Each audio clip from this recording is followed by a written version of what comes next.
Você já viu uma construção tão pesada que literalmente desacelerou a rotação da Terra? Isso não é o roteiro de um filme de desastre. É uma realidade de concreto e aço pesando bilhões de toneladas. A China está passando por uma revolução que reescreve as leis da física, de pontes que mergulham no fundo do mar a trens que voam sem rodas. Hoje, no Poder da Indústria, vamos revelar 8 projetos que provam que, para a engenharia moderna, a palavra impossível deixou de existir. Para entender essa transformação, precisamos começar onde a luz do sol não chega. Pequim esconde um segredo colossal sob o asfalto, uma cidade subterrânea. Não estamos falando apenas de metrô, mas de uma rede de túneis tão vasta que poderia abrigar milhões de pessoas. O que começou como abrigos da Guerra Fria se transformou em um mundo paralelo. Mas se você acha isso impressionante, olhe para Chongqing. Lá, a engenharia perfura montanhas de rocha sólida, como se fossem manteiga. As estações de metrô descem a profundidades de 60 metros. Imagine olhar para baixo do topo de um prédio de 20 andares, mas para dentro da terra. Essas cavernas de concreto parecem catedrais futuristas, escondidas na escuridão. O governo mantém a extensão total dessa rede em segredo, mas sabemos que ela cresce a cada ano. É um universo de aço e pedra, do qual mal conhecemos a superfície, mas se perfurar a rocha é difícil. Imagine o desafio de segurar uma força da natureza capaz de alterar o tempo. Emerge das águas o monstro de concreto que provou a força bruta da humanidade, a represa das Três Gargantas. Com 2,3 km de largura e uma altura de 185 metros, esta não é apenas a maior usina hidrelétrica do planeta, é uma barreira que desafia a geografia. Ela retém tanta água que criou um lago artificial de 600 km de comprimento. O peso dessa massa líquida é tão titânico que cientistas calcularam que ela alterou o momento de inércia da Terra, desacelerando nossa rotação em frações de segundo. Para construir esse gigante, foi preciso mover mais de 1 milhão de pessoas e gastar 30 bilhões de dólares. Mas a recompensa é uma energia avassaladora. Suas turbinas geram mais de 100 terawatts-hora por ano. Para você ter uma ideia, isso seria suficiente para acender todas as luzes e ligar todas as máquinas de um país inteiro como a Argentina. É a prova de que podemos domar oceanos de água doce. Esta represa parou um rio, mas o próximo projeto fez o aço desaparecer no meio do oceano. No delta do Rio das Pérolas, a engenharia travou uma batalha contra o mar e venceu. A ponte Hong Kong-Zhuhai-Macau é a travessia marítima mais longa do mundo, com 55 quilômetros. Mas o verdadeiro milagre acontece no meio das ondas. Engenheiros enfrentaram um problema impossível: como construir uma ponte gigante sem bloquear a passagem de navios cargueiros enormes. A resposta foi audaciosa: fazer a ponte desaparecer. Em um trecho de quase 7 quilômetros, a estrada mergulha na água e se torna um túnel submarino. Foram usadas 400 mil toneladas de aço nessa estrutura. Isso é aço suficiente para construir 60 torres Eiffel. E não é apenas grande, é indestrutível. Essa ponte foi feita para aguentar terremotos de magnitude 8, tufões devastadores e até o choque direto de navios de 300 mil toneladas. Sensores monitoram cada centímetro como um sistema nervoso digital. Uma viagem de 3 horas agora leva 20 minutos, provando que conquistamos o mar. Mas o que fazer quando a água não está onde você precisa? A China decidiu resolver uma crise de sede, movendo a natureza de lugar. O projeto de transferência de água Sul-Norte é a obra logística mais cara da história, custando mais de 80 bilhões de dólares. O norte do país, onde vive metade da população, estava secando. A solução? Criar rios artificiais. Estamos falando de 3.000 quilômetros de canais e túneis que empurram bilhões de litros de água do sul úmido para o norte sedento. O detalhe mais chocante está na Rota Leste. Os engenheiros construíram túneis gigantescos para que um rio passasse, literalmente por baixo de outro rio, o Rio Amarelo. A escala é difícil de compreender. A rota central sozinha move água suficiente para encher mais de 5.000 piscinas olímpicas todos os dias. Críticos falam do impacto ambiental, mas para os engenheiros era isso, ou o colapso total. Eles manipularam o ciclo da água em escala continental. Mas mover água no plano é uma coisa. Construir estradas onde a gravidade não permite é outra. Bem-vindos a Guizhou, uma província onde a terra é feita de abismos e picos. Aqui, construir estradas normais era impossível. A única saída foi voar. Esta região abriga a maioria das pontes mais altas do mundo. Olhe para a Ponte Duji, ela fica suspensa a 565 metros de altura. Estar nela é como ficar no topo de um arranha-céu de 150 andares, mas sem paredes, apenas o vento e o vazio lá embaixo. Como eles construíram isso? Guindastes não alcançavam o outro lado. A solução pareceu coisa de filme. Eles usaram foguetes. Foguetes militares dispararam os primeiros cabos de aço através do abismo, permitindo que a construção começasse. É engenharia de sobrevivência transformada em arte. Hoje, turistas pagam para ver essas maravilhas, mas a verdadeira atração é a vitória sobre a gravidade. Foguetes ajudaram a conquistar a altura, mas para o próximo projeto, o inimigo era a falta de ar. A ferrovia Sichuan-Tibete vai para lugares onde o corpo humano mal consegue funcionar. Esta linha cruza os Himalaias a altitudes de 4.400 metros. Para você entender a loucura, a maioria dos aviões voa a 10.000 metros. Esse trem anda quase na metade dessa altura, onde o ar tem 40% menos oxigênio. Passageiros comuns poderiam desmaiar ou sofrer danos cerebrais. A solução? Transformar o trem em uma espaçonave terrestre. Os vagões são pressurizados e bombeiam oxigênio, exatamente como um avião. Mas o ar não é o único inimigo. A rota atravessa 14 falhas geológicas ativas e solo congelado que derrete e se move. Engenheiros estão escavando túneis de 20 quilômetros dentro de montanhas que tremem. O objetivo é conectar regiões isoladas em horas, não dias. Eles estão literalmente colocando trilhos no teto do mundo, desafiando o gelo, a rocha e a própria atmosfera. Imagine construir o maior aeroporto do mundo em menos de 5 anos. Foi isso que aconteceu com o Aeroporto Internacional Daxing, em Pequim. Visto de cima, ele parece uma estrela do mar gigante vinda do futuro. O terminal principal tem 700 mil metros quadrados. Isso é o mesmo que colocar 98 campos de futebol debaixo de um único teto. Ele foi feito para lidar com 100 milhões de passageiros por ano. Mas o tamanho não é o mais impressionante, e sim a eficiência. O design em forma de estrela significa que, mesmo sendo gigantesco, você nunca anda mais de 600 metros até o seu portão. O teto tem 8.000 janelas que deixam a luz do sol entrar, economizando energia. 40.000 trabalhadores construíram esse colosso dia e noite. Daxing não é apenas um aeroporto, é uma cidade projetada para a velocidade. Mas mesmo ele parece lento perto da tecnologia que vamos ver agora. Chegamos ao topo da velocidade. O trem Maglev de Xangai é a coisa mais próxima de teletransporte que temos no chão. Ele é o trem comercial mais rápido do mundo, atingindo 431 km por hora. O segredo? Ele não tem rodas, ele não toca nos trilhos. Usando ímãs superpoderosos, o trem levita, eliminando o atrito. Sem atrito, não há o que segure a velocidade. Uma viagem de 30 quilômetros que levaria 1 hora de carro no trânsito acaba em apenas 7 minutos. A aceleração é tão brutal que cola você no banco, mais rápido que um avião na decolagem. A China ativou isso em 2004, décadas antes de o resto do mundo sequer sonhar com a tecnologia. E agora, eles já testam versões que chegam a 700 km por hora. É um vislumbre de um futuro onde viajar por terra é tão rápido quanto voar. O Maglev rasga o ar, borrando a linha entre voar e rodar.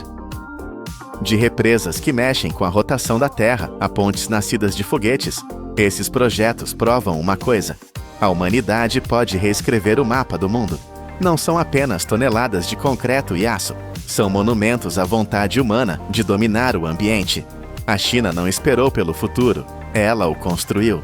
Qual desses projetos fez seu queixo cair? A cidade subterrânea ou o trem que voa? Deixe sua opinião nos comentários. Se você sentiu o poder dessa engenharia, inscreva-se no canal Poder da Indústria. Nos vemos na próxima Construção Impossível. No Mar Báltico, uma armada de 70 navios tomou conta do horizonte. Eles não estão em guerra, mas estão a rasgar o fundo do mar para enterrar 10 bilhões de euros. A missão? construir a maior ligação submersa do mundo entre a Alemanha e a Dinamarca. Mas isto não é apenas um túnel, é uma operação insana, onde engenheiros precisam afundar blocos de concreto mais pesados que um navio de cruzeiro, com uma precisão de milímetros na escuridão total do oceano. Bem-vindos ao projeto de infraestrutura mais extremo da Europa. Para entender a loucura necessária para realizar esta obra, precisamos olhar para o mapa. De um lado temos a ilha alemã de Fehmarn, do outro, Lolland, a quarta maior ilha da Dinamarca. Entre elas existe apenas uma faixa de água traiçoeira. Hoje, a única forma de atravessar é de ferry. Pode parecer uma viagem tranquila, mas na realidade é um gargalo logístico. Você espera o barco chegar, embarca e depois perde 45 minutos na travessia. E isso é num dia bom. Quando as tempestades do Báltico atingem a região, os ferries param e o transporte de mercadorias entre a Escandinávia e a Europa Central congela por horas. A solução óbvia, aquela que engenheiros e governantes debateram desde os anos 90, era construir uma ponte, e não seria uma ponte qualquer. O plano original desenhava um monstro de aço e concreto, uma ponte estaiada de 12 milhas. Imaginem 4 pilares gigantescos a erguerem-se do mar, atingindo 919 pés de altura. E isso é mais alto que muitos arranha-céus famosos. A ponte precisava ser colossal para deixar navios oceânicos passarem por baixo, com vãos livres nunca antes vistos na história da engenharia. Mas então, os engenheiros olharam para os riscos e recuaram. Em 2010, a empresa responsável, a Fehmarn AS, fez uma declaração chocante. Construir aquela ponte seria empurrar a tecnologia humana até o limite da ruptura. O risco de falha era demasiado alto. A ponte foi oficialmente considerada demasiado complicada. A alternativa? Ir para baixo da terra. Um túnel custaria 5,5 bilhões de euros, quase o mesmo que a ponte, mas eliminaria os riscos do vento e das tempestades. Decidiram perfurar a escuridão. O plano mudou para criar um túnel de 11 milhas, uma das maiores estruturas já concebidas pelo homem. Mas como se constrói um túnel no meio do mar? Você não pode simplesmente trazer os materiais de caminhão. A escala deste projeto é tão absurda que a logística tradicional entraria em colapso. A solução foi tão radical quanto o próprio túnel. Se a fábrica não existe, nós construímos uma. O trabalho preparatório começou em 2019, com um objetivo claro: erguer uma cidade industrial temporária. Em Rødbyhavn, na Dinamarca, nasceu uma planta que cobre cerca de 11 milhões de pés quadrados. Para você ter uma ideia, esta é a maior fábrica de produção de túneis do mundo. Dentro deste gigante, foram montadas 6 linhas de produção que funcionam dia e noite, mas uma fábrica precisa de ser alimentada. Por isso, a Fehmarn AS construiu também um porto inteiro do zero. Este porto não serve para turistas. Foi desenhado para engolir quantidades bíblicas de matéria-prima. Estamos a falar de navios a descarregar pedra, areia, cascalho e aço, lidando com até 80 mil toneladas de materiais por semana.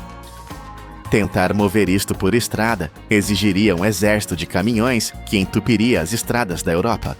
O mar era a única via possível.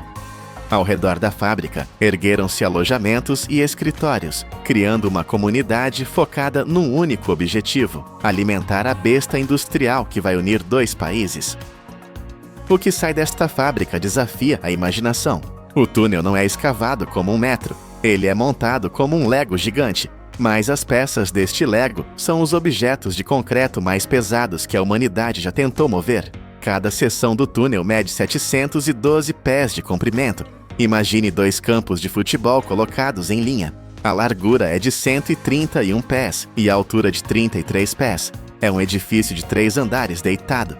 Mas o número que realmente assusta é o peso. Cada uma destas seções pesa 73.500 toneladas. Para colocar isto em perspectiva, pense num navio de cruzeiro moderno, como o MS Zuiderdam, que leva 2.000 passageiros. Esse navio pesa 82 mil toneladas. Cada pedaço de túnel que sai desta fábrica pesa quase tanto quanto um navio de cruzeiro inteiro. E o projeto não precisa de 1 nem de 2. Eles precisam fabricar 79 destas seções titânicas. É uma frota inteira de navios de pedra que nunca vão flutuar na superfície, mas que precisam ser movidos, transportados e afundados com precisão cirúrgica. É por isso que a fábrica tinha de estar na costa. Mover estes monstros por terra seria fisicamente impossível.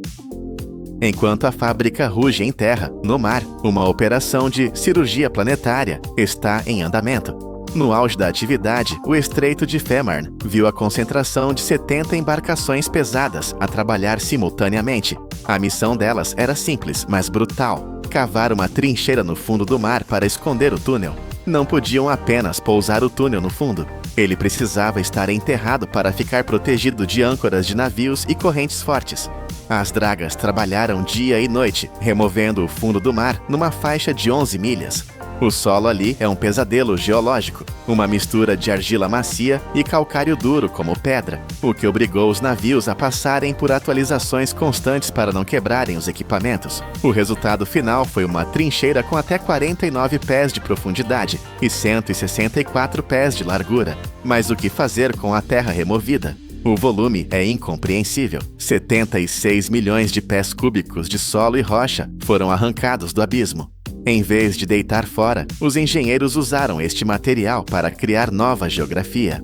O solo foi transportado para a costa, criando 741 acres de nova terra firme. Onde antes havia apenas água, agora existem praias e novas áreas naturais. O lixo da escavação tornou-se o tesouro da costa. Com a trincheira pronta e os leviatãs de concreto a sair da fábrica, chegamos ao momento de maior tensão de todo o projeto: a imersão. É aqui que 10 bilhões de euros podem ser perdidos num piscar de olhos. A partir de 2025, o processo começa. Para mover estes blocos de 73 mil toneladas, usam-se pontões submersíveis especiais que abraçam a seção de concreto. Uma frota de rebocadores puxa lentamente o monstro para o mar, posicionando-o exatamente acima da trincheira escura. O mergulho não é automático. Numa sala de controlo a bordo dos pontões, uma equipe de elite de 22 pessoas monitoriza cada centímetro da descida. Eles operam guinchos com cabos de aço, que totalizam mais de 124 milhas de comprimento. Tanques de lastro são enchidos com água para forçar o concreto a descer, lutando contra a física, que quer manter o ar dentro do túnel a flutuar. O desafio é a precisão. Na escuridão, a 40 metros de profundidade, eles precisam encaixar um bloco no outro com uma precisão de apenas 0,5 polegadas. Meia polegada. Se errarem, a vedação falha e a água invade tudo. Câmaras subaquáticas e sonares guiam o processo. Quando as peças se tocam, juntas de borrachas gigantes selaram a união. Estas borrachas foram desenhadas para durar 120 anos, sob a pressão esmagadora do mar. Todo este processo, transportar e instalar uma única seção, é uma maratona de 40 horas ininterruptas de tensão absoluta. Depois, o túnel é coberto com areia e pedra, desaparecendo para sempre da vista humana. Mas uma obra desta magnitude não acontece sem deixar cicatrizes. O projeto enfrentou a fúria da natureza e dos ambientalistas. O fundo do mar não era um deserto, estava cheio de vida. Recifes antigos estavam no caminho das dragas. Inicialmente, o projeto dizia que os recifes estariam seguros, mas em 2020 a verdade veio à tona. Habitats vitais seriam destruídos. O tribunal chegou a parar a obra temporariamente, mas a máquina do progresso não pode ser travada por muito tempo. As restrições foram levantadas, condenando 23 acres de recifes. Como compensação, a Fehmarn AS prometeu construir 105 acres de novos recifes artificiais, numa tentativa de pagar a sua dívida para com o oceano. E não é apenas a natureza que sofre, há também o medo humano. O sistema de ferries, que hoje faz 315 viagens por semana, é o sustento de muitas famílias. Quando o túnel abrir, os ferries e os empregos que eles sustentam podem desaparecer. Além disso, há um problema que ninguém previu no início: a velha ponte de Fehmarn Sound. Construída em 1958, em plena Guerra Fria, esta ponte é uma relíquia.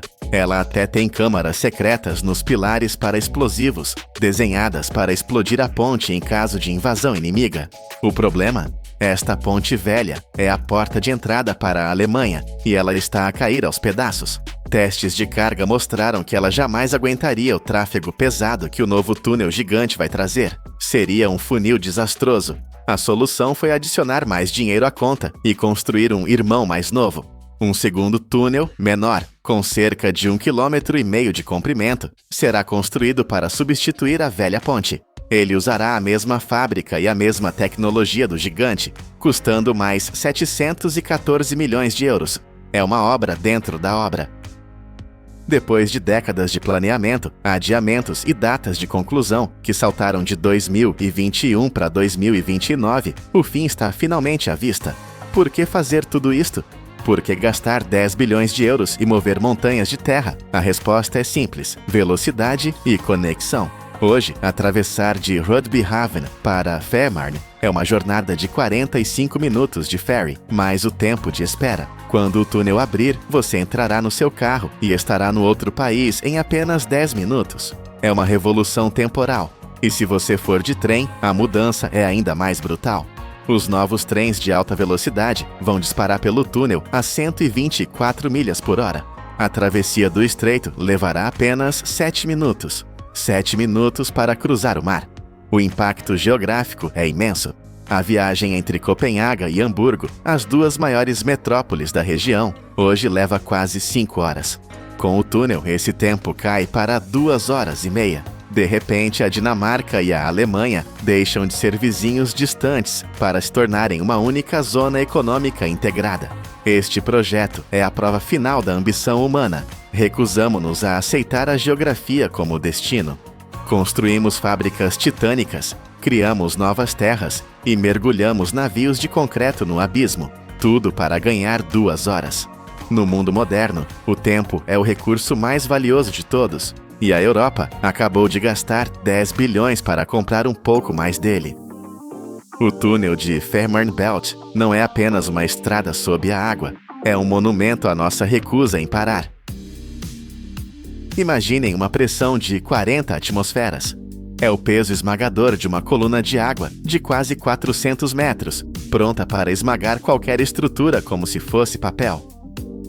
Para construir a estrada mais profunda do planeta, sob este peso mortal, a Noruega rejeitou máquinas modernas de 700 milhões de dólares e voltou à força bruta da dinamite, porque arriscar tudo no método mais perigoso. Para compreender a loucura e a grandiosidade deste projeto, precisamos primeiro olhar para o mapa da Noruega. A costa oeste deste país não é apenas terra e mar, é um campo de batalha geológico. Milhares de fiordes, braços de mar profundos e gelados, cortam a terra como cicatrizes, criando um labirinto que isola cidades inteiras há séculos. Hoje, se você quiser dirigir de ponta a ponta por esta costa, prepare-se para uma maratona de exaustão. Uma viagem de apenas 1.100 quilômetros pode levar mais de 20 horas. Não por causa do trânsito, mas porque a estrada simplesmente acaba na água. Os motoristas são reféns de uma rede de balsas lentas, forçados a esperar em filas intermináveis, 7 ou 8 vezes, numa única viagem, à mercê de tempestades de neve e ventos que congelam os ossos. Para uma nação moderna, isto é inaceitável. A Noruega decidiu que não vai mais curvar-se perante a geografia. Eles lançaram o projeto E39, uma ambição que faz as pirâmides parecerem simples. O objetivo é eliminar as balsas, todas elas. Querem transformar esta colcha de retalhos numa única linha de asfalto contínua, onde se pode dirigir livremente, dia e noite, sem parar.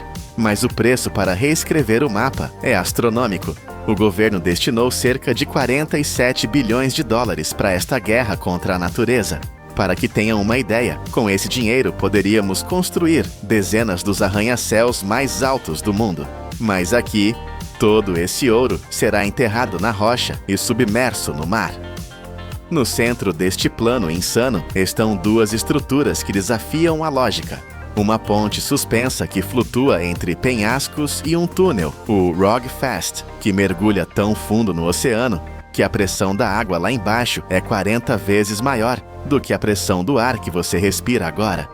Mas antes de qualquer máquina tocar o solo, os engenheiros tiveram de gastar uma fortuna apenas para ver o inimigo invisível. Construir algo desta magnitude não começa com escavadeiras, começa com navios que vêm através da escuridão. A administração de estradas da Noruega sabia que um erro de cálculo aqui não custaria apenas dinheiro, custaria vidas. Por isso, assinaram um contrato de 111 milhões de coroas apenas para recolher dados.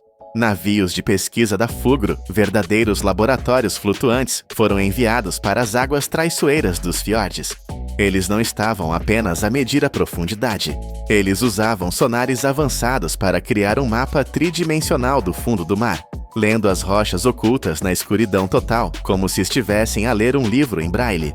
A missão era aterrorizante. Eles precisavam saber exatamente como as correntes subaquáticas se moviam, com que força as ondas gigantes batiam nas paredes dos fiordes durante as tempestades de inverno e, o mais crítico, qual era a qualidade da rocha a quase 400 metros de profundidade. Imaginem tentar descobrir se uma pedra é sólida o suficiente para segurar um túnel, enquanto estão num barco a balançar na superfície, centenas de metros acima. Os engenheiros procuravam fissuras microscópicas no granito, falhas antigas que poderiam ceder sob a pressão de milhões de toneladas de água. Os dados que trouxeram de volta confirmaram o medo de todos. A natureza ali era brutal. O fundo do mar era instável e as pressões eram extremas. Para vencer, eles teriam de começar por dominar o ar antes de tentar conquistar o fundo do mar. O primeiro grande desafio foi a ponte Hardanger. Olhando de longe, parece uma linha fina desenhada no céu, mas de perto é um monstro de aço e concreto. O local escolhido era um pesadelo, águas com 500 metros de profundidade e montanhas verticais de granito sólido. Não havia onde colocar pilares. A solução? Perfurar a própria montanha. Os engenheiros não construíram fundações no solo. Eles escavaram túneis dentro dos penhascos para ancorar a ponte, fundindo a obra humana diretamente com a geologia do planeta. As duas torres principais da ponte erguem-se a mais de 200 metros de altura. Foram construídas com uma técnica chamada deslizamento contínuo. Isso significa que o concreto foi derramado sem parar, 24 horas por dia, durante semanas. Se parassem, o concreto endureceria e criaria uma junta fraca, o que poderia ser fatal para a estrutura. Mas a verdadeira magia aconteceu quando começaram a tecer os cabos. Os dois cabos principais que seguram a estrada não são correntes sólidas. Cada um é feito de mais de 19 mil fios de aço individuais, mais finos que um dedo, mas juntos têm uma força inimaginável. O peso total destes cabos ultrapassa as 10 mil toneladas. Para os instalar, usaram uma tecnologia chamada fiação aérea. Um robô parecido com uma aranha mecânica viajava de um lado ao outro do fiord, puxando fio por fio, dia após dia. A precisão exigida era absoluta. Sensores a laser monitoravam tudo. Sabiam que uma mudança de temperatura de apenas alguns graus faria o aço expandir e a ponte baixar centímetros. Os engenheiros tinham de calcular a posição do Sol para saber exatamente quanta tensão aplicar. Foi uma dança perigosa no ar, mas foi um sucesso. No entanto, enquanto celebravam a conquista do céu, o verdadeiro terror aguardava nas profundezas do projeto I-39. Para atravessar a parte mais profunda e larga da rota, os engenheiros noruegueses consideraram uma ideia que parecia saída de um filme de ficção científica, um túnel flutuante submerso. A ideia era construir tubos gigantes de concreto, cada um com 250 metros de comprimento, e fazê-los flutuar debaixo de água, seguros por cabos ou pontões. Parecia a solução perfeita para evitar perfurar a rocha profunda.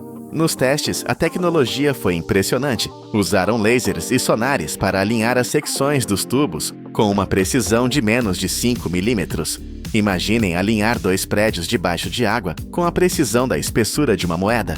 Parecia que o futuro tinha chegado. Mas então, a realidade do Mar do Norte bateu à porta. Os estudos revelaram correntes subaquáticas imprevisíveis e violentas. E havia o problema da pressão. A quase 400 metros de profundidade, a pressão é de 40 bar. As juntas de borracha e as vedações que funcionam em túneis normais não foram feitas para suportar esse tipo de castigo constante. O risco era catastrófico. Se uma única vedação falhasse, a água entraria com uma força cortante, como uma lâmina líquida, destruindo o túnel em segundos. Não havia margem para erro. Com o coração pesado, mas a mente clara, a Noruega cancelou o plano futurista do túnel flutuante para o trecho Rogfast.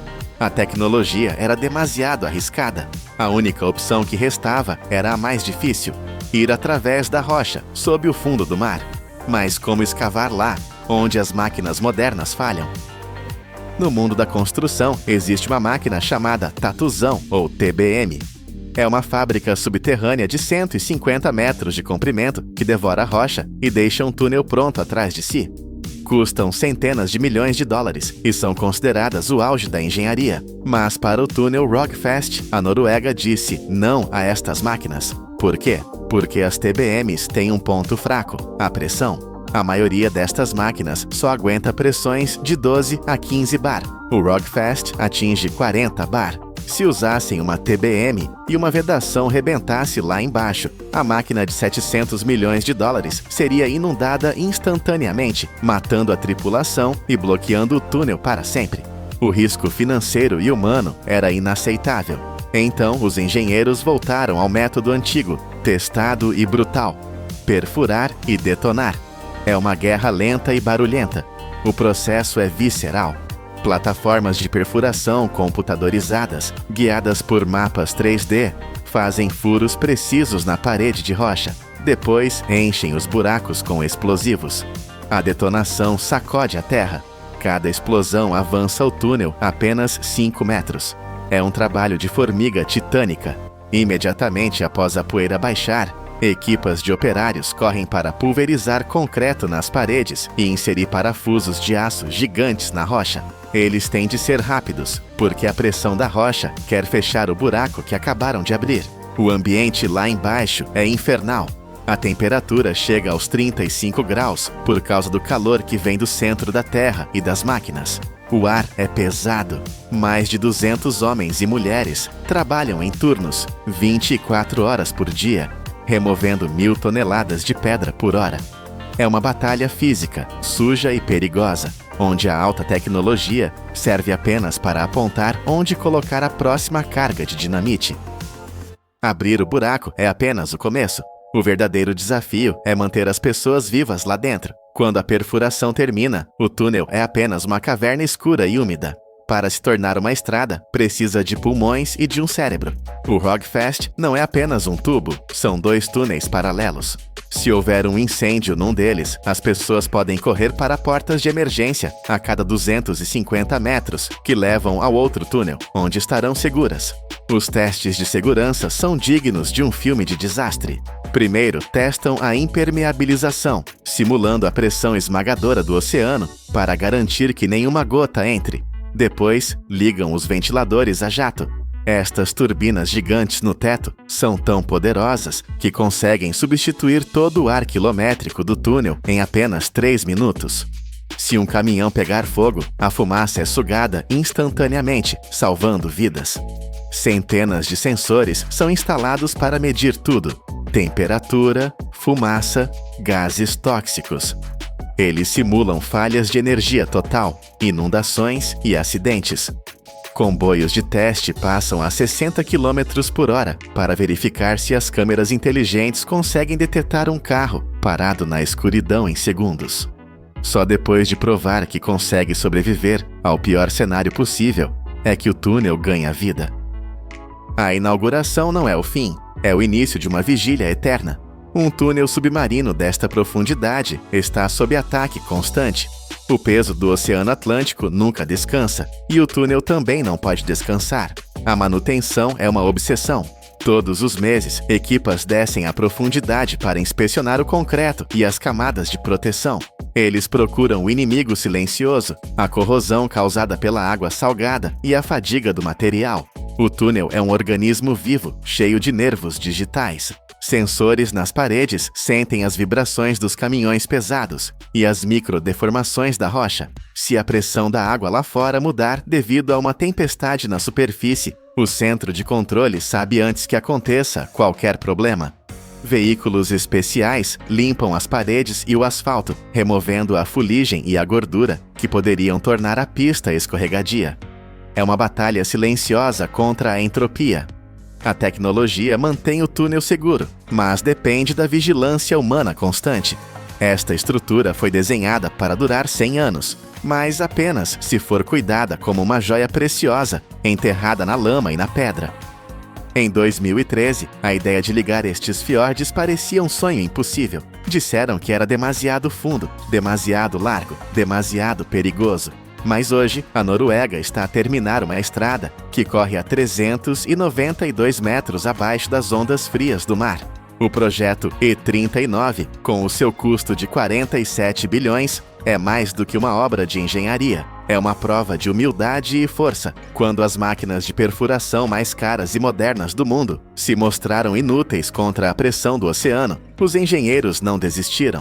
Eles adaptaram-se. Voltaram à dinamite, usaram a precisão dos lasers e a coragem humana para esculpir um caminho onde a natureza tinha colocado uma parede. Transformaram o leito do mar numa autoestrada do futuro. Isto prova que, com determinação suficiente, nem a pressão de 40 atmosferas, nem a rocha mais dura da Terra podem impedir a humanidade de se conectar. Se você sentiu o peso dessa conquista, inscreva-se no canal Poder da Indústria. Há muitas mais histórias de gigantes de aço e pedra à espera de serem contadas. Imagine 15 grandes pirâmides de Gizé, não feitas de pedra, mas preenchidas até o topo com um lodo tóxico e negro. Nos últimos 10 anos, 198 milhões de libras de petróleo foram derramadas nos nossos oceanos. Quando o navio MT Solar afundou, levando consigo uma carga mortal, a humanidade descobriu uma verdade aterrorizante. Nossas tecnologias de bilhões de dólares falharam. A salvação não veio de robôs futuristas, mas do lixo que jogamos fora. Como o cabelo humano e a casca de coco humilharam a engenharia moderna. Bem-vindos ao Poder da Indústria. Para entender o peso dessa crise, precisamos olhar para o abismo. Era 11 de agosto de 2006. O petroleiro MT Solar 1, carregado pela Petron Corporation, navegava pelas águas das Filipinas. Mas ele carregava mais do que combustível. Carregava uma bomba relógio ambiental. Devido à idade avançada e ao peso excessivo, o gigante de aço sucumbiu. Ele mergulhou 3.000 pés para a escuridão do fundo do mar. O impacto foi devastador. O navio liberou 550 mil galões de óleo bunker. Não estamos falando de gasolina comum que evapora. O óleo bunker é espesso, pesado, um veneno viscoso usado em navios industriais. Para visualizar isso, imagine 840 piscinas de quintal cheias de alcatrão líquido. Esse volume colossal transformou o paraíso da ilha de Guimaras em um inferno negro. Esta ilha, famosa mundialmente por suas mangas doces e praias de areia branca, viu suas águas cristalinas morrerem. A mancha cobriu 3.700 acres de ecossistema. Florestas de mangue, vitais para a vida marinha, foram sufocadas. Recifes de coral, que levaram séculos para crescer, foram transformados em pedra negra da noite para o dia. O desastre atingiu o coração da economia local. 20 mil pescadores acordaram sem trabalho. A água estava tão poluída que a pesca foi proibida. Famílias inteiras perderam tudo. Crianças deixaram a escola porque não havia dinheiro. O turismo que trazia bilhões de pesos evaporou. As Filipinas fizeram o que qualquer nação moderna faria. Ativaram os protocolos de emergência. Trouxeram o que havia de melhor no mercado internacional. Barreiras flutuantes de contenção, navios com escumadeiras mecânicas, absorventes industriais. Parecia um exército tecnológico pronto para a guerra, mas houve um problema terrível. O óleo bunker riu dessas tecnologias. Ele era denso demais. Ele não flutuava simplesmente. Ele se aglutinava, colava nas rochas, penetrava na areia e passava por baixo das barreiras. As máquinas ocidentais, projetadas para óleos mais leves, tornaram-se sucata inútil. Além disso, a geografia era um pesadelo. A reserva marinha ficava longe, acessível apenas por estradas estreitas, onde a maquinaria pesada não passava. Não havia navios de limpeza americanos ou europeus por perto. Diante do apocalipse ecológico, com a tecnologia de ponta derrotada, o país teve que tomar uma decisão que parecia uma piada cruel: limpar o oceano com as próprias mãos. Quando o metal e o plástico falharam, a engenharia olhou para a biologia. A solução encontrada foi tão bizarra que o mundo duvidou. Eles decidiram usar cabelo humano. Sim, o mesmo cabelo que varremos do chão das barbearias. De repente, uma mobilização nacional começou. De Manila a Cebu, milhares de salões de beleza pararam de jogar o cabelo no lixo. Estudantes universitários formaram filas, não para festas, mas para raspar a cabeça e doar seus fios para salvar o mar. Mas por que cabelo? Isso não é magia, é física pura. O cabelo humano tem uma estrutura superficial única, cheia de escamas microscópicas. Ele é o que os cientistas chamam de oleofílico e hidrofóbico. Traduzindo, ele ama óleo e odeia água. Cada fio de cabelo funciona como um tubo minúsculo que agarra o óleo e não o solta. Ao contrário das esponjas sintéticas que incham com a água, o cabelo ignora a água e foca apenas no veneno negro. Ele flutua na superfície, absorvendo a mancha tóxica sem parar. A eficácia é assustadora. Um experimento prático feito durante o desastre do Cosco Busan, em São Francisco, provou isso. Descobriram que apenas 1 libra de cabelo pode absorver 1,5 galão de óleo. Em outro teste real, 25 mil libras de cabelo conseguiram sugar 170 mil galões de petróleo bruto. Imagine a cena: redes de nylon cheias de cabelo, estendendo-se por dezenas de metros no oceano, agindo como barreiras vivas que limpam a água.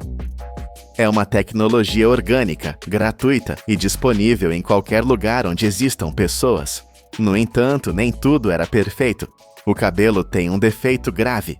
Ele demora muito para se decompor na natureza. E havia outro risco. O cabelo moderno vem carregado de tinturas e produtos químicos de salão que poderiam contaminar ainda mais o ecossistema frágil. A humanidade precisava de algo ainda mais puro, mais abundante e totalmente natural. E a natureza, em sua sabedoria infinita, já tinha criado esse material. Ele estava lá, empilhado como lixo nas fazendas, esperando ser descoberto. 17 anos depois, em 2023, o pesadelo voltou. Um navio virou na costa de Bataan com 370 mil galões de combustível industrial. O mar escureceu novamente, mas desta vez não houve pânico por doações de cabelo. A guarda costeira das Filipinas sabia exatamente o que fazer. Eles correram para as fazendas e arrastaram milhares de sacos de cascas de coco secas para a praia. Eles não estavam improvisando. Eles estavam usando a arma secreta da natureza, a fibra de coco, conhecida como coir. Durante décadas, o mundo desperdiçou esse material. As Filipinas, a Indonésia e a Índia produzem montanhas de cocos. Bebemos a água, comemos a carne, usamos a madeira.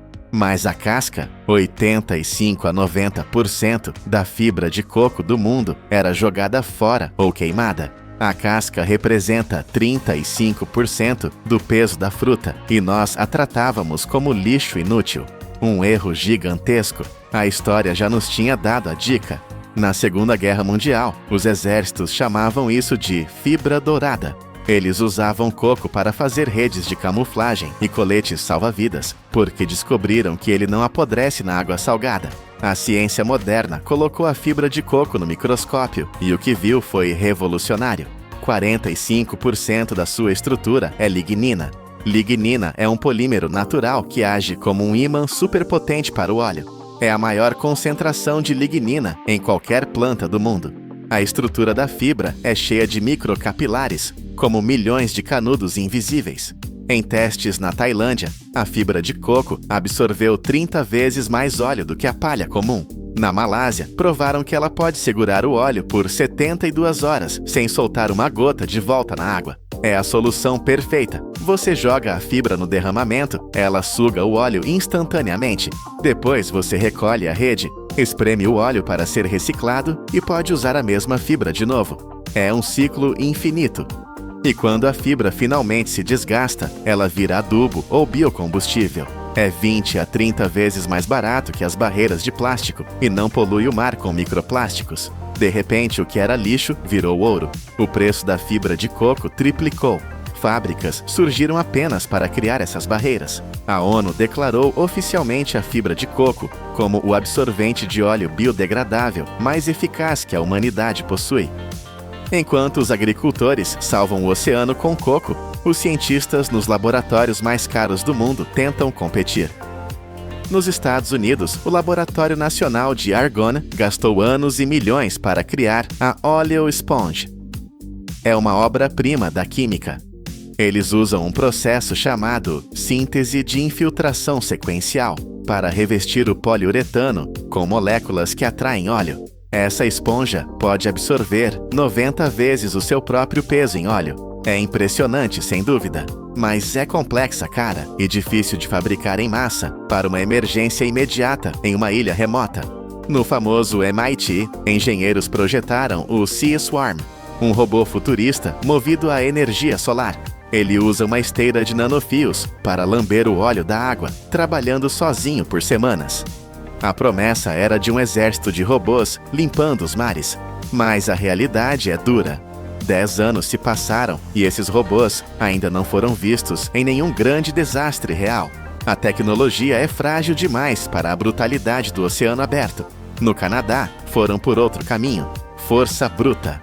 A empresa Extreme Spill Technology criou navios que parecem tanques de guerra flutuantes. Eles funcionam em ondas de 3 metros e ventos fortes, condições que fariam outros barcos voltarem para o porto.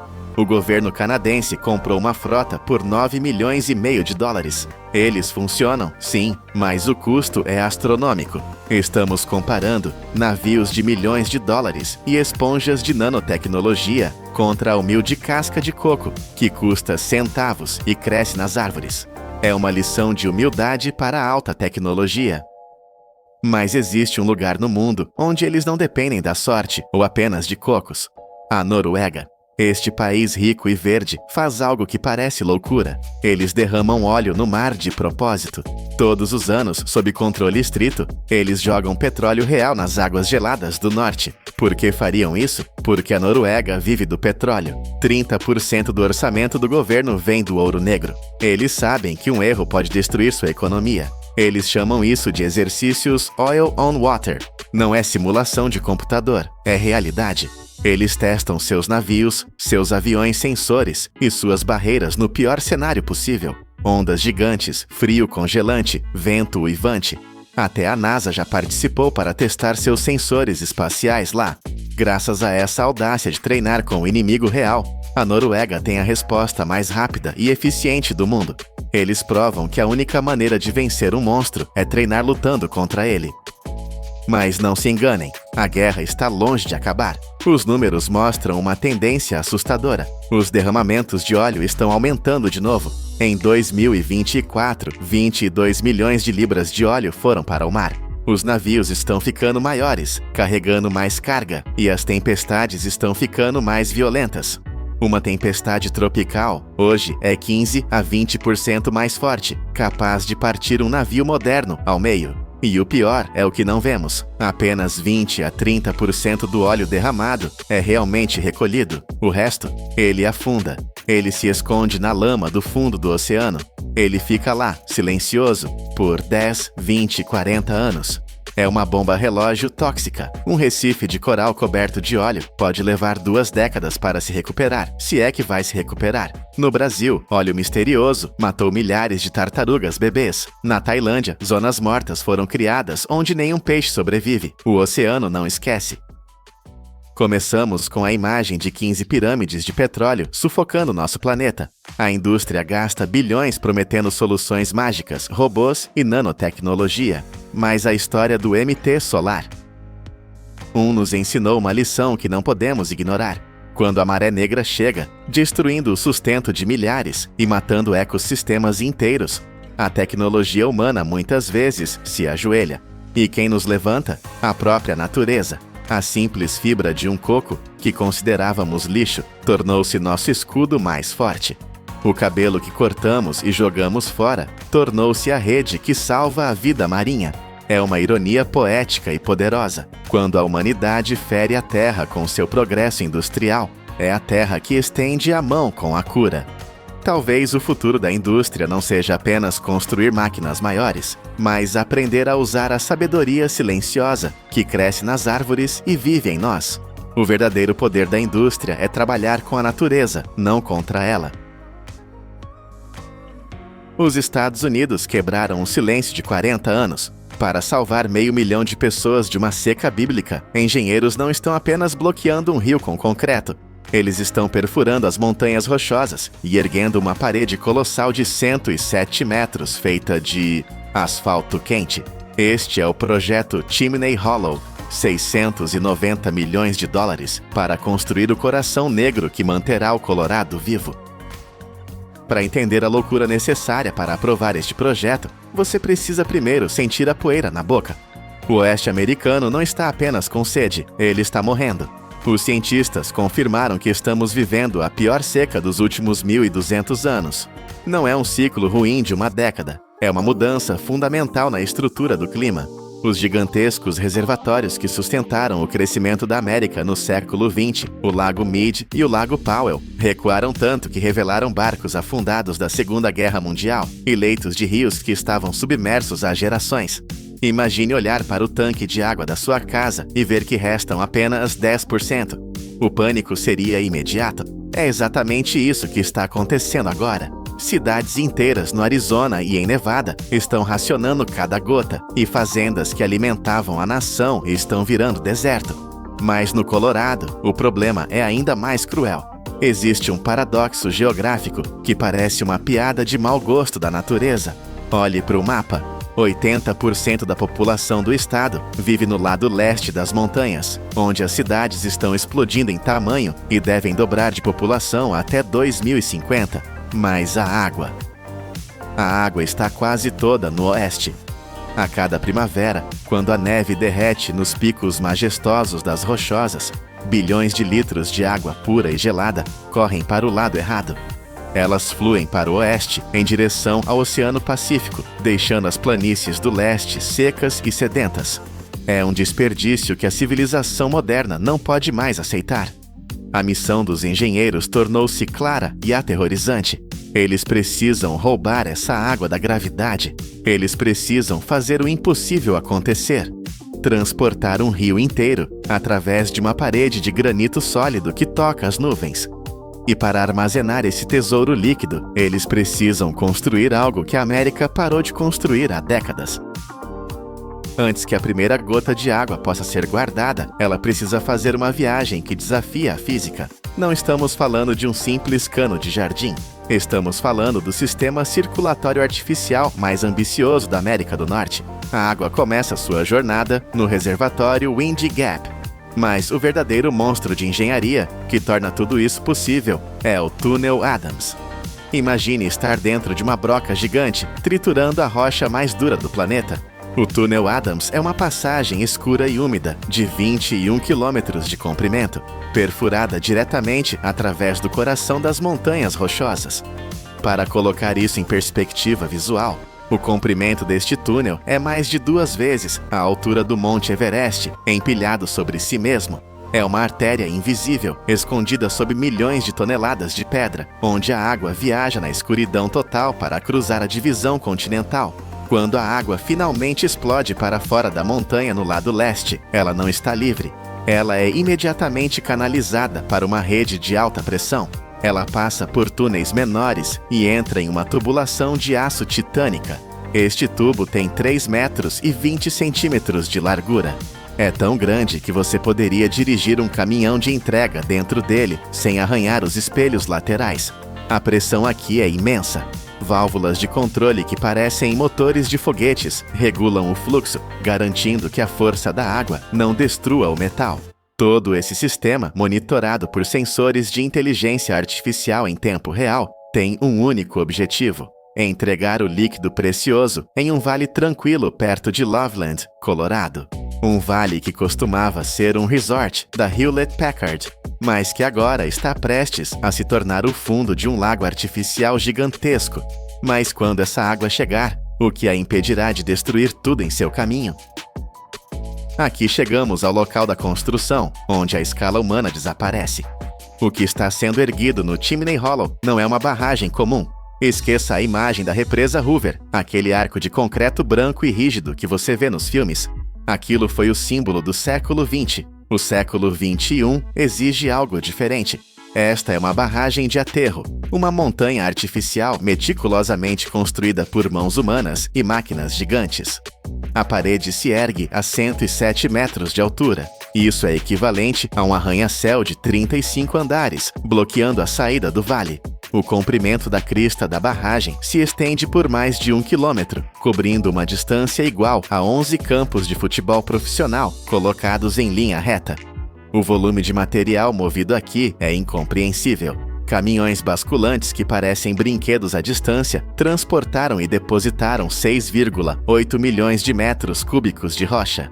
Eles estão construindo uma pirâmide moderna, camada por camada. Quando estiver cheio, este reservatório segurará 1,22 bilhões de metros cúbicos de água. Isso é água suficiente para abastecer toda a cidade de Denver por 5 anos inteiros. A pressão na base dessa parede será esmagadora. Se essa barragem falhar, a catástrofe seria bíblica. Mas houve um momento de pânico silencioso no início do projeto. Para construir uma barragem de rocha, você precisa de um núcleo impermeável, geralmente feito de argila, para impedir que a água passe pelos espaços entre as pedras. Quando as escavadeiras rasgaram o chão do vale até a rocha matriz, os geólogos confirmaram o pior pesadelo. Não havia argila. O vale era apenas areia e granito triturado. Sem argila, a barragem seria apenas uma pilha de pedras permeável. A água passaria direto por ela. O projeto de 690 milhões de dólares parecia condenado antes mesmo de começar. Mas a engenharia americana olhou para a Europa, especificamente para a Noruega e a Suécia, e encontrou uma solução radical. Eles decidiram abandonar a terra e usar o petróleo. A solução é o asfalto, mas não o asfalto que você dirige todos os dias. Estamos falando de núcleo de asfalto hidráulico, uma tecnologia tão rara que este é apenas o segundo projeto em toda a história da América do Norte a utilizá-la. É aqui que o vídeo se torna quente e viscoso. Imagine uma fábrica química montada no meio das montanhas. O cheiro de betume quente enche o ar. As máquinas aquecem uma mistura especial de pedras finas e betume a uma temperatura infernal de 150 graus Celsius. A mistura é negra, brilhante e mortalmente quente. Esta substância não é despejada de qualquer jeito. Uma pavimentadora especial, guiada por laser e GPS, deposita o asfalto no centro exato da barragem, subindo camada por camada, à medida que as rochas são empilhadas ao redor.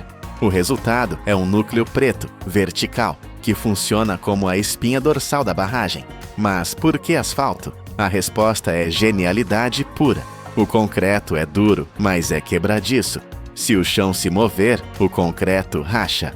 O asfalto nesta mistura especial é viscoelástico. Isso significa que ele é sólido o suficiente para ficar em pé, mas flexível o suficiente para fluir. Pense nisso como um coração de pedra, envolto em uma camada gigante de borracha indestrutível. Se um terremoto sacudir as montanhas, ou se a barragem assentar com o peso colossal da água, o núcleo de asfalto não vai rachar. Ele vai se dobrar, ele vai se adaptar. Se uma pequena fissura aparecer, a pressão e o calor natural farão com que o asfalto sangre para dentro da rachadura, selando-a automaticamente. É uma barragem que se cura sozinha. É a fusão perfeita de força bruta e química avançada. Para instalar isso, eles tiveram que bombear concreto líquido nas profundezas da terra, criando uma cortina de isolamento na rocha-mãe, e depois construir este núcleo negro, centímetro por centímetro, sob o sol escaldante e a neve congelante. É uma barreira feita para durar não décadas, mas séculos. Mas a confiança cega na química não é suficiente quando 500 mil de vidas estão em jogo. A barragem Chimney Hollow não é apenas uma pilha de pedras com um centro de asfalto. Ela é um robô gigante disfarçado de montanha. enterrados profundamente dentro daquela parede negra, onde nenhum humano jamais poderá ir novamente, estão mais de 500 sensores de fibra óptica e instrumentos de pressão. Estes não são sensores comuns. Eles formam um sistema nervoso digital que está acordado 24 horas por dia, 7 dias por semana. Esses nervos digitais conseguem sentir coisas que nós não conseguimos. Eles detectam a pressão da água empurrando contra a parede. Eles sentem as microvibrações do vento batendo na crista da barragem. Eles podem até registrar tremores de terra acontecendo a centenas de quilômetros de distância. Todos esses dados são enviados para um cérebro de inteligência artificial no centro de controle da Northern Water. O computador conhece a respiração normal da barragem. Se houver qualquer mudança, 1 milímetro de deformação, uma gota de vazamento, o alarme soa antes que o problema se torne real. Além disso, drones autônomos patrulham os céus acima da barragem diariamente, criando mapas 3D com precisão de centímetros. Não há humanos pendurados em cordas arriscando suas vidas para inspecionar rachaduras. Os robôs fazem tudo, mas toda essa tecnologia tem um preço, e não é apenas financeiro. O custo real é pago pela natureza. Onde agora vemos esta máquina de água, existia um ecossistema vivo. Florestas de pinheiros, riachos onde cervos bebiam água ao amanhecer, trilhas onde famílias acampavam no verão. Tudo isso se foi. O fundo do vale foi raspado, limpo e preparado para ser afogado. É uma visão melancólica, ver a beleza selvagem ser substituída pela necessidade humana. Para compensar essa perda, o projeto prometeu plantar 2 árvores para cada uma que foi derrubada e criar novos habitats para a vida selvagem. Mas a verdade nua e crua permanece. Nós trocamos um vale vivo por uma bateria de água. E mesmo agora, com a barragem pronta, o reservatório não encherá da noite para o dia. Levará 3 anos de invernos com neve para encher este gigante. É um lembrete de que, não importa o quão avançada seja nossa engenharia, ainda dependemos da misericórdia do céu. Na década de 1980, a América disse não às grandes barragens. O país acreditava que a era de domar a natureza com força bruta havia acabado. Hoje, 40 anos depois, o projeto Chimney Hollow está diante de nós como uma prova de uma nova realidade. Não vencemos a natureza, tivemos que negociar com ela. Esta estrutura titânica prova que, para sobrevivermos em um planeta que está secando, não podemos mais usar apenas o concreto rígido do passado. Precisamos da flexibilidade do asfalto, da inteligência dos sensores digitais e da coragem de sacrificar vales inteiros para garantir o amanhã. O Chimney Hollow não é apenas um reservatório, é a primeira caixa d'água inteligente do século XXI.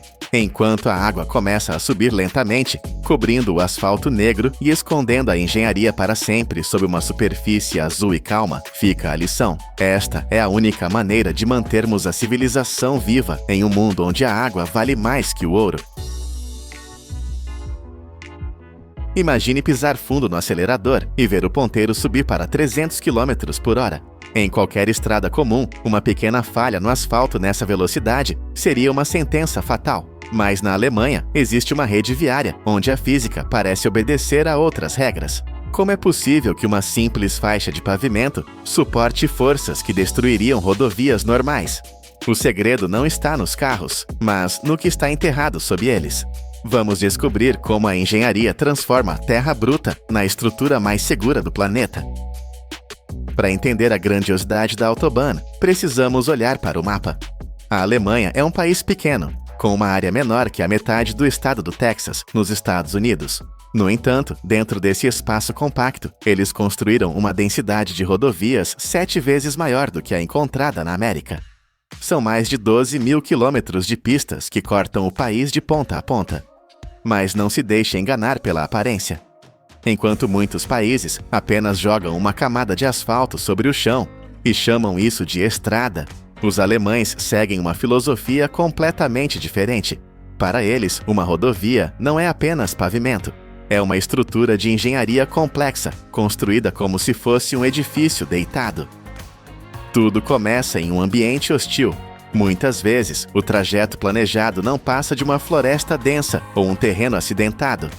Antes que a primeira máquina toque o solo, equipes técnicas passam meses, às vezes anos, em uma fase de preparação rigorosa. Eles realizam levantamentos geológicos profundos, analisam cada curva do terreno e verificam os impactos ambientais. Nada é deixado ao acaso. Esses dados determinam a espessura exata de cada camada que será construída e como o solo deve ser tratado. Quando o local é finalmente liberado para a construção, a guerra contra a natureza começa de verdade. A primeira tarefa é a limpeza total. Equipes de demolição e escavação removem todas as árvores, vegetação e, o mais importante, a camada superior do solo. Isso é vital. Qualquer raiz ou matéria orgânica deixada para trás apodreceria com o tempo, criando buracos vazios que causariam o colapso da estrada anos depois. A terra precisa estar nua e pura. Em seguida, o terreno é esculpido. Colinas altas são cortadas e áreas baixas são preenchidas. O objetivo é criar uma linha contínua e suave, exatamente como o projeto exige. Mas a terra solta é fraca. Ela não aguentaria o peso de um carro, muito menos de comboios de caminhões pesados. É aqui que entra a força bruta. Rolos compactadores vibratórios gigantes entram em cena. Essas bestas mecânicas não apenas rolam, elas golpeiam o chão. Dependendo da umidade e do tipo de terra, elas passam de 6 a 12 vezes sobre o mesmo ponto.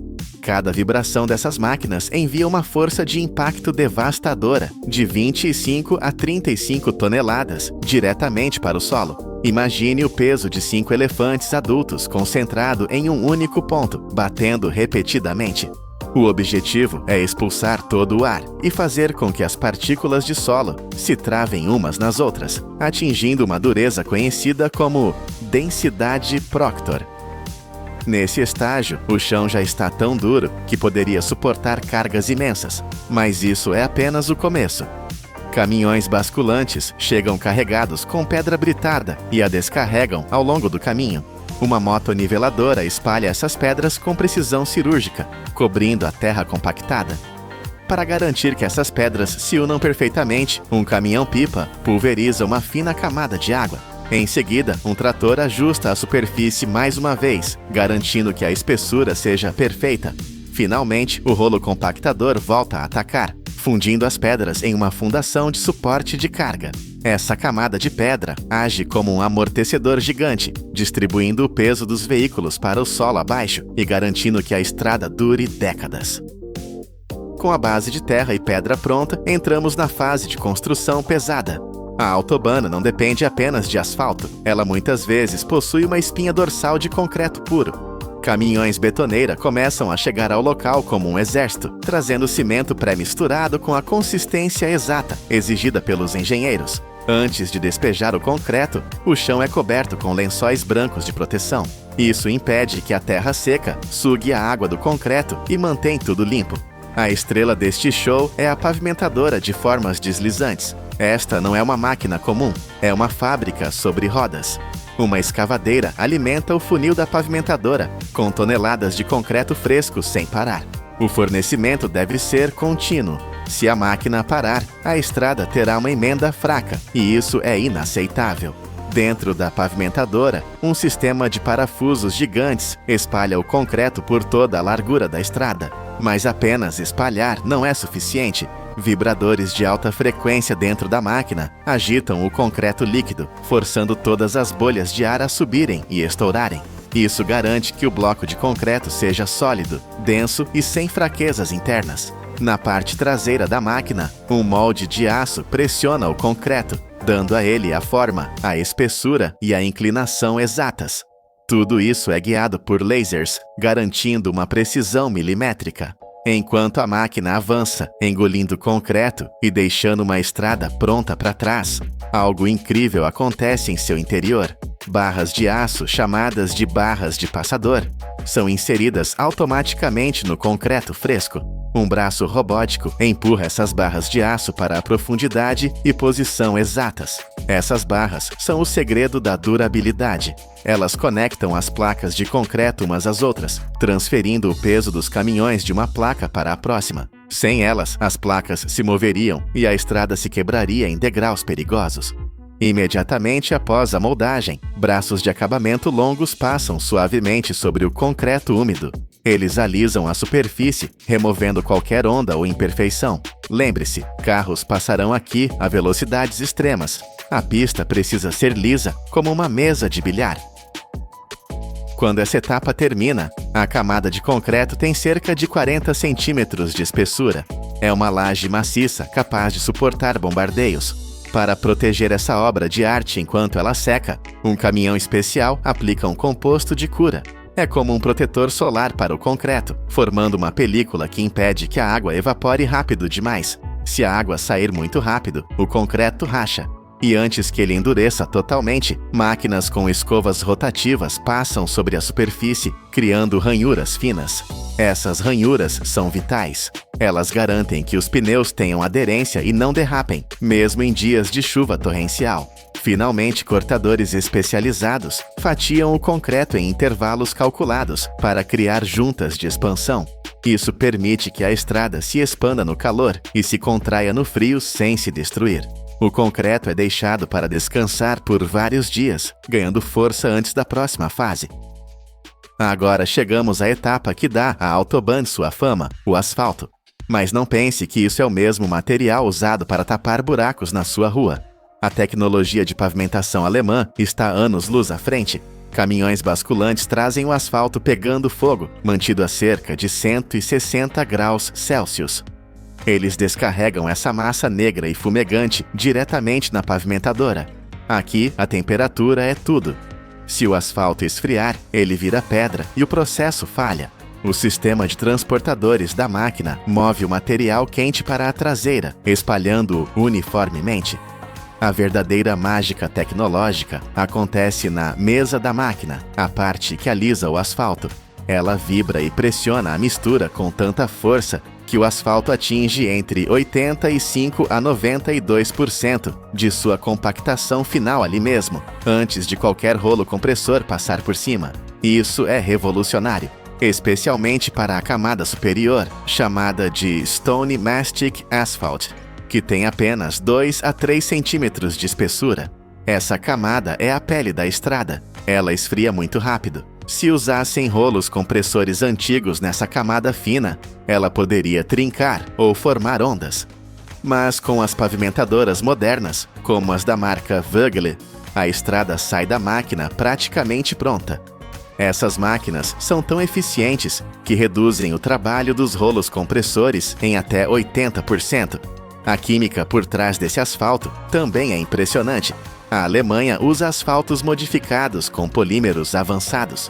Imagine que dentro do piche existem elásticos microscópicos. No verão, quando a temperatura da pista sobe, esses polímeros seguram a estrutura, impedindo que o asfalto derreta ou deforme sob o peso dos caminhões.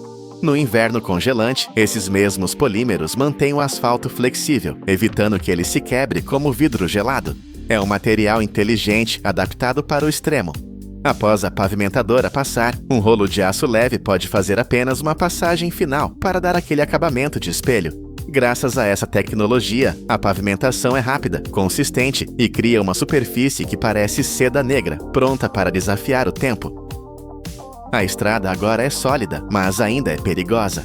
Sem guias visuais, dirigir a alta velocidade seria suicídio.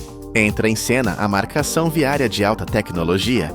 Equipes usam lasers para definir a posição exata de cada linha.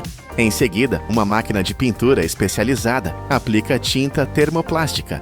Essa não é uma tinta comum que seca com o ar. Ela é aquecida a cerca de 200 graus Celsius. É mais quente que óleo de fritura. Ao tocar o asfalto, ela derrete a superfície levemente e se funde a ela, criando uma união indestrutível. Enquanto a tinta ainda está líquida, a máquina dispara milhões de microesferas de vidro sobre ela. Essas pequenas contas funcionam como olhos de gato, refletindo os faróis dos carros à noite e fazendo as linhas brilharem no escuro. Em poucos minutos, o plástico endurece e a estrada ganha seus olhos. Para a proteção física, barreiras de concreto são instaladas. Elas não são feitas no local, são pré-fabricadas em fábricas com precisão milimétrica. Moldes de aço garantem que cada barreira seja idêntica. Elas são vibradas em mesas industriais para ficarem densas como rocha. No canteiro de obras, guindastes colocam essas peças pesadas, como se fossem brinquedos de montar.